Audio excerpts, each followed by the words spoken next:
Hi everyone, welcome back to YouTube channel. मेरा नाम है Akash Kumar. CUET 2026 examination target कर रहे हैं। अब एग्जामिनेशन तो एक तरफ और उसके बाद का जो झंझट है, उसके बाद की जो कॉम्प्लेक्सिटी है वो एक तरफ। बस सीयूटी 2026 का काउंसलिंग प्रोसेस क्या है यहाँ आपको बताने वाला हूँ। सीयूटी एग्जाम से लेकर कॉलेज तक का सफर या कॉलेज तक का एडमिशन आपका किस तरीके का होगा, उसके बारे में यहाँ पर हम डिस्कस करेंगे। तो चलिए स्टार्ट करते हैं अपने इस वीडियो को बिना किसी समय को गवाए। यहाँ पर आप देखिए, सबसे पहले the examination is just the beginning. Examination केवल एक बिगिनिंग है, उसके बाद की तो पूरी महाभारत बाकी रहती है। ये एक 7 स्टेप रोड मैप है यहाँ पर, जहां पर एनटीए का एक फेज होता है। इसमें क्या क्या होता है, आंसर की रिलीज होगी, उसको चैलेंज करोगे, फाइनल रिजल्ट आएगा, फिर रजिस्ट्रेशन शुरू होंगे यूनिवर्सिटी के अलग अलग वेबसाइट पर, उनके पोर्टल पर। तो रजिस्ट्रेशन होंगे, फिर वहां पर चॉइस फिलिंग होगी। आप बताओगे यूनिवर्सिटी को कि भैया मैं ये वाला कोर्स करना चाहता हूँ, इस फैकल्टी या फिर इस कॉलेज से करना चाहता हूँ, और मैं इस तरीके के काफी सारे मेरे कोर्सेज हैं लिस्ट के अंदर। फिर इसके बाद कॉलेज फेज शुरू होता है, जहां पर सीट अलोकेशन, वेरिफिकेशन या फिर रिपोर्टिंग होती है। रिपोर्टिंग में आपका यहाँ पर कई बार जो है, मोस्ट ऑफ द केसेस में फिजिकल डॉक्यूमेंट वेरिफिकेशन भी होता है। तो चलिए स्टार्ट करते हैं, आपको बताता हूं एक एक स्टेप को बहुत ही डिटेल में। तो सबसे पहले यहां पर unlocking your score, CUET examination हो जाएगा, फिर सीयूटी एग्जामिनेशन का रिजल्ट आएगा, लेकिन रिजल्ट आने से पहले भी काफी सारी चीजें होंगी। तो यहां पर सबसे पहले प्रोविजनल आंसर की आएगी, इसको मैं कच्चे आंसर की बोलता हूं, जहां पर कुछ कुछ चांसेस रहते हैं एनटी की तरफ से एरर होने के। तो आप ये देखते हैं कि आपने जो आंसर मार्क किया था वो, और जो एनटी ने आंसर की रिलीज करी है वो, तो क्या कहीं ऐसा तो नहीं है एनटी ने जो आंसर की रिलीज करी है वो गलत आंसर की दे दी हो किसी पर्टिकुलर क्वेश्चन की? अगर ऐसा है तो फिर आप उसको चैलेंज करते हैं। यहां पर एनटी आपसे पैसा लेता है 200 या 250 रुपए पर क्वेश्चन। इसके बाद ये सब स्टूडेंट करते हैं। तो इसके बाद यहाँ पर इन सभी प्रोविजनल आंसर की के चैलेंज के बेस पर एक फाइनल आंसर की निकाली जाती है एनटीए के द्वारा। और फिर फाइनल आंसर की के बाद अगर तब भी कोई चांसेस बन जाते हैं चैलेंजेस के, तब भी बच्चे चैलेंजेस कर देते हैं।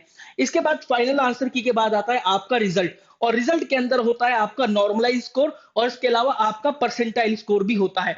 तो यहाँ पर जो रिजल्ट होगा उसमें ये दिखाया जाएगा कि ये सब्जेक्ट टेस्ट आप में अपियर हुए हैं, इनका मैक्सिमम मार्क्स ये है, और उनके जो ऑब्टेन्ड मार्क्स है वो ये है, वर्ड्स के अंदर ऑब्टेन्ड मार्क्स ये हैं, और परसेंटाइल ये है।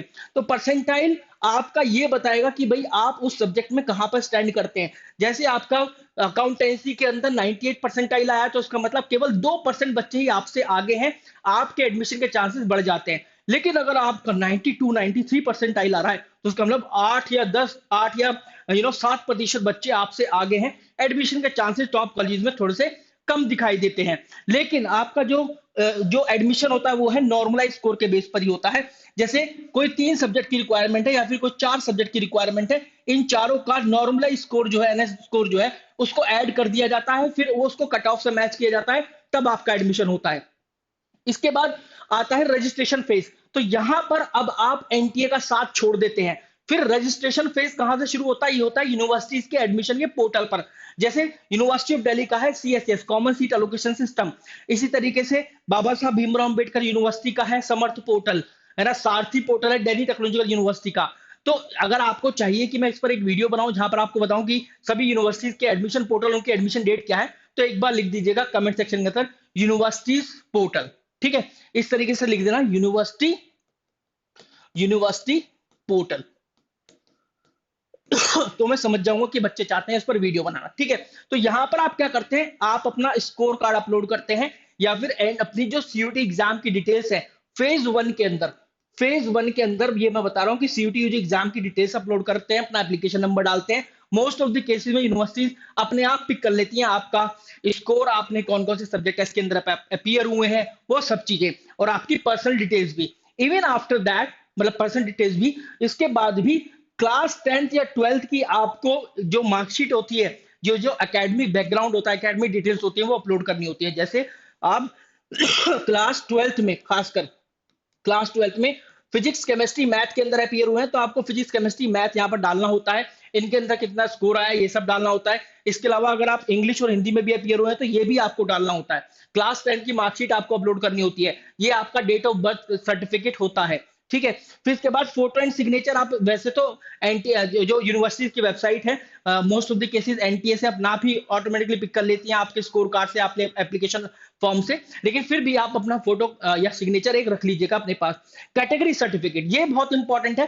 कैटेगरी सर्टिफिकेट यहां पर जो आता है वो आता है आपका 31 मार्च, मतलब 31 मार्च 2026 के बाद का। तो अब 31 मार्च चला जाएगा, तो अब आप इसके बाद का सर्टिफिकेट बनवा कर रख लेना।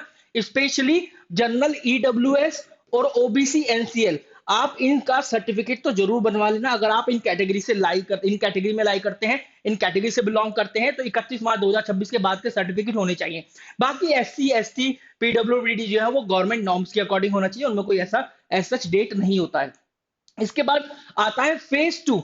अब फेज 2 जो होता है ये काफी इंपॉर्टेंट फेज है और ये अमूमन स्टार्ट होता है सीयूटी यूजी एग्जाम के रिजल्ट आने के बाद, जहां पर चॉइस फिलिंग स्ट्रेटजी फेज 1 कब स्टार्ट होगा, जब आपके सीयूटी यूजी एग्जामिनेशन चल रहे होंगे या फिर तुरंत खत्म होने वाले होंगे। लेकिन जैसे आपका रिजल्ट आ जाएगा फिर फेज 2 अनाउंस होगा यूनिवर्सिटीज के पोर्टल पर, जहां पर आपको यूनिवर्सिटी को ये बताना होगा कि मैं ये कोर्सेज करना चाहता हूं, ए बी सी डी। ए मेरा प्रायोरिटी का कोर्स है, बी सी डी मेरे बैकअप कोर्सेज है, और मैं ए के लिए यहां पर जो कॉलेजेस चूज कर रहा हूं Z1 Z2 Z3 Z4। Similarly B के लिए Z1 Z2 Z3 Z4। Similarly सी के लिए इस तरीके से आप एक शीट बनाते हैं, उसको बोलते हैं प्रेफरेंस शीट। आपको यहाँ पर ये ध्यान देना होता है कि ड्रीम कोर्स तो हर एक का होता है। मेरा ड्रीम कोर्स अगर बीकॉम ऑनर्स है तो मैं क्या बैकअप के लिए बीए ऑनर्स इकोनॉमिक्स या फिर बीबीए या फिर बीकॉम प्रोग्राम को एक ऑप्शन में लेकर चल रहा हूं या नहीं चल रहा हूं। तो इस तरीके से dream course versus backup course आपको देखने होते हैं। Similarly dream university versus backup university, अगर मैं यूनिवर्सिटी ऑफ दिल्ली से बीकॉम ऑनर्स करना चाहता हूं, it is fine for me, लेकिन क्या मैं बनारस यूनिवर्सिटी के बीकॉम ऑनर्स या बीकॉम ऑनर्स एफएमएम के लिए एलिजिबल हूं या नहीं, अगर हूं तो क्या मैं उसके लिए भी अप्लाई कर रहा हूं या नहीं कर रहा हूं। तो केवल एक यूनिवर्सिटी नहीं, लगभग 5 से 6 यूनिवर्सिटीज के लिए बच्चे अप्लाई करते हैं, कम से कम 5 से 6 यूनिवर्सिटीज के लिए तो अप्लाई करते हैं अपने ड्रीम कोर्स के लिए। क्या पता किस यूनिवर्सिटी के अंदर एडमिशन मिल जाए, एटलीस्ट मेरा साल खराब नहीं होगा, मेरा करियर खराब नहीं होगा। इसके बाद आता है आपका अलोकेशन वाला जो फेज है। तो यहाँ पर देखो एक मैंने एग्जांपल भी लिया, जैसे किसी बच्चे ने इंग्लिश लैंग्वेज चूज किया है, ठीक है, let me just change the pen, ये रहा। तो अगर किसी बच्चे ने इंग्लिश लैंग्वेज चूज कर लिया है, फिर फिजिक्स केमिस्ट्री मैथ चूज किया है और जनरल एप्टीट्यूड टेस्ट चूज किया है, सो एलिजिबल कोर्सेज पे हो जाएगा। तो यहाँ पर देखिए 252 प्रोग्राम्स के लिए वो एलिजिबल है, जहां पर वो देखता है कि साइंस मैथमेटिक्स एंड टेक्नोलॉजी के लिए 12 कोर्सेज है उसके लिए यूनिवर्सिटी ऑफ दिल्ली में, बीएससी प्रोग्राम के लिए 6 कोर्सेज है, कॉमर्स और मैनेजमेंट में 5 कोर्सेज है, फिर है arts humanity and social sciences के अंदर including BA programme as well 205 courses है। बीए प्रोग्राम के अलग अलग कॉम्बिनेशन जो होते हैं, लैंग्वेजेस में 12, वोकेशनल स्टडीज 11 और एजुकेशन में बीएलएड वगैरह उसमें एक कोर्स है, उसके लिए भी वो एलिजिबल है। तो यहां पर बच्चा 252 एलिजिबल प्रोग्राम तो नहीं फिल कर पाता है, लेकिन भाई एटलीस्ट 150 से 160 प्रोग्राम तो फिल कर ही लेता है, और इन 150 से 160 के लिए अलग अलग कॉलेज की प्रेफरेंस भी सेलेक्ट की जाती है। तो ये भी आपको मेक श्योर करना है। अब आप ये कैसे होता है वो भी हम आपको बता देंगे, उसके लिए आपको इस चैनल को सब्सक्राइब करना होगा, तो फटाफट से सब्सक्राइब कर लेना सो दैट आपको टाइमली नोटिफिकेशन मिल जाए, जहां पर मैं आपको प्रेफरेंस शीट बता रहा हूँ यही खड़ा होकर बोर्ड पर। अब इसका फाइनल क्या होता है, फाइनल होता है आपका अलोकेशन एंड पेमेंट। अब एलोकेशन कैसे होता है, जैसे आपका सीयूटी यूजी का एग्जाम का रिजल्ट आ जाता है तभी फेज 2 स्टार्ट होता है। फेज 2 के लिए आपको यहां पर बहुत कम समय दिया जाता है, 3 या 4 या मैक्सिमम 5 दिन का समय दिया जाएगा फेज 2 के लिए, तो आपको पहले से ही अपनी प्रेफरेंस शीट बनाकर रख लेनी है। अब 3, 4, 5 दिन के बाद आपका फेज 3 अनाउंस होता है, इसको बोलते हैं फेज 3, जहां पर आपके सीयूटी यूजी एग्जाम के स्कोर जो भी आया है आपका वो, और कितना भी जिस भी कोर्स या कॉलेज के लिए आपने अप्लाई किया, कितने बच्चों ने अप्लाई किया, उनका स्कोर क्या है, कंपटीशन क्या है, पर सीट कैसा आंकड़ा आ रहा है, उन सबको डिसाइड करते हुए एक कट ऑफ निर्धारित करी जाती है। अब उस कट ऑफ को अगर आप क्वालिफाई कर पा रहे हैं तो आपको वहां पर सीट मिलना शुरू हो जाती है। अब उसके बाद भी 2 ऑप्शन आते हैं, फ्रीज और अपग्रेड का, ठीक है। तो यहां पर क्या होता है, आपको जैसी सीट मिली तो आपको सबसे पहले तो वो एक्सेप्ट करनी पड़ती है, एनी हाउ, आपके पास कोई ऑप्शन नहीं होता। एक्सेप्ट करी, कॉलेज ने आपके डॉक्यूमेंट वेरीफाई किए, ठीक है, डॉक्यूमेंट वेरिफिकेशन किया, फिर उसके बाद आपने फी पेमेंट कर दी।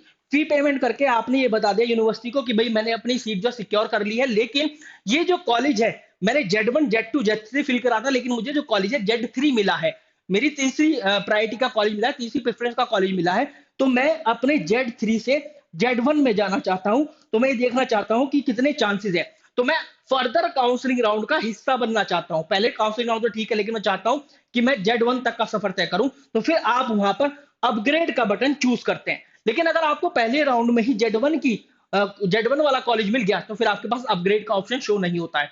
तो आपने फी पेमेंट कर दी, फिर आपने अपग्रेड का बटन का चूज किया। अपग्रेड बटन चूज करने के बाद फिर ये देखते हैं यूनिवर्सिटीज की आपके चांसेस हैं Z1 कॉलेज के अंदर एडमिशन लेने के या नहीं। अगर नहीं है तो फिर Z3 की जो सीट है वो तो सिक्योर रहती ही है, वो उसमें आपका एडमिशन हो ही चुका है। लेकिन अगर आपकी जो Z1 में चांसेस हैं, तो फिर यूनिवर्सिटी आपको इस कॉलेज के अंदर एडमिशन दे देती है। इस तरीके से होता है अपग्रेड और फ्रीज का, ये भी है जो भी कार्मा वो सब। अब इसके अलावा रिपोर्टिंग, देखो बहुत सी यूनिवर्सिटी और कॉलेजेस आपसे बोलते हैं कि आपको जाना है उनके कैंपस में या फिर उनकी फैकल्टी में या उनके कॉलेज में। कैंपस हो गया, कॉलेज हो गया, या फिर आपकी फैकल्टी हो गया। जैसे यहाँ पर आप जाएंगे बीबीएयू में कैंपस है, या तो सैटेलाइट कैंपस या फिर अमेठी कैंपस। आप कॉलेज में जाएंगे, जैसे यूनिवर्सिटी ऑफ दिल्ली में कॉलेजेस हैं, ठीक है, हिंदू, हंसराज, किरोड़ीमल। फैकल्टी जैसे आप बात करेंगे Banaras university, faculty of law, faculty of commerce and management, faculty of science and tech. इस तरीके से आप जाते हैं, जिस भी फैकल्टी में आपका एडमिशन हुआ है उस फैकल्टी में जाकर आप अपने फिजिकल डॉक्यूमेंट वेरीफाई कराते हैं कि भाई जो भी मैंने ऑनलाइन डॉक्यूमेंट अपलोड किए हैं मेरे पास फिजिकल फॉर्म में भी है। फिजिकल आपकी रिपोर्टिंग हो गई, फिजिकल डॉक्यूमेंट आपने वेरीफाई करा लिए, फिर उसके बाद आपकी यहाँ पर ऑनलाइन काउंसलिंग वो सब चीजें खत्म हो जाती हैं और आपकी सीधा कॉलेज में रिपोर्टिंग होती है। फिर आपको कॉलेज बुलाता है इस तारीख को कि भाई आपको आना है, आपकी क्लासेस तब से स्टार्ट होने वाली है। इस तरीके से आपका पूरा एडमिशन प्रोसेस खत्म हो जाता है। ये सारी सारी बातें आपको ध्यान रखनी है। डेडलाइन जो है वो फॉलो करते रहना। डेडलाइन कहां से मिलेगी? यूनिवर्सिटीज के पोर्टल पर ही पूरा का पूरा कैलेंडर आ जाता है, उसको ध्यान रखना। अपने डॉक्यूमेंट्स पहले से ही रेडी कर लेना। अपनी जो स्ट्रैटेजिकली है ना उसको पहले से प्रायोरिटाइज कर लेना कि भाई मेरी जो प्रेफरेंसेस है वो ये है। बच्चे अपने कागज पर, अपनी डायरी में, शीट पर बनाकर रख लेते हैं कि ये कॉलेजेस और ये कोर्सेज मुझे चूज करने हैं पहले से ही, है ना। ये सारी चीजें आपको लेकर चलनी है। Guys this was all about the video. I hope आपको समझ में आ गया होगा। अगर आप सीयूटी 2026 एग्जाम की तैयारी कर रहे हैं तो भाई क्रैश कोर्स आ चुका है, एडमिशन ले लो। बहुत सारे बच्चे एडमिशन लेकर आप पढ़ना शुरू कर दिए हैं, क्योंकि एक फाइनल शॉट की जरूरत होती है। अब बोर्ड एग्जामिनेशन से सीयूटी यूजी एग्जाम में हमारा ट्रांजिशन हुआ है, तो सीयूटी यूजी ओरिएंटेड हमें पढ़ना है। उसके लिए लाइव क्लासेस भी आपको मिल रही हैं। 110 प्लस फुल लेंथ टेस्ट है। अगर आप 4 या 5 सब्जेक्ट टेस्ट चूज करते हैं, 5 सब्जेक्ट टेस्ट चूज करने पर 110 प्लस फुल लेंथ टेस्ट मिल जाएंगे। इसके अलावा sectional test, topic test, chapter wise test वो भी मिलेंगे। 8 मेंटरशिप सेशन है इसके अंदर, 4 काउंसलिंग सेशंस है, जहां पर आपको मैं बताने वाला हूं कि कैसे आपकी प्रेफरेंस शीट बनेगी, क्या यूनिवर्सिटीज के एडमिशन पॉलिसीज होती हैं, कैसे कैसे आपको फिल करना है वो सब चीजें। और साथ में बुक्स भी आपके घर पर भिजवाई जाती हैं आपके एड्रेस पर। अगर आप टाइमली एनरोल कर लोगे तो टाइम से आपके पर घर बुक्स पहुंच जाएंगी। 63632866 नंबर पर कॉल कर सकते हैं आप, या फिर आप हमारा जो डिस्क्रिप्शन फील्ड है, डिस्क्रिप्शन फील्ड और पिन कमेंट, उसको चेक भी कर सकते हैं। तो डिस्क्रिप्शन फील्ड और पिन कमेंट को चेक कर लेना, वहां पर क्रैश कोर्स का लिंक मिल जाएगा। Wish you very good luck guys, thank you very much.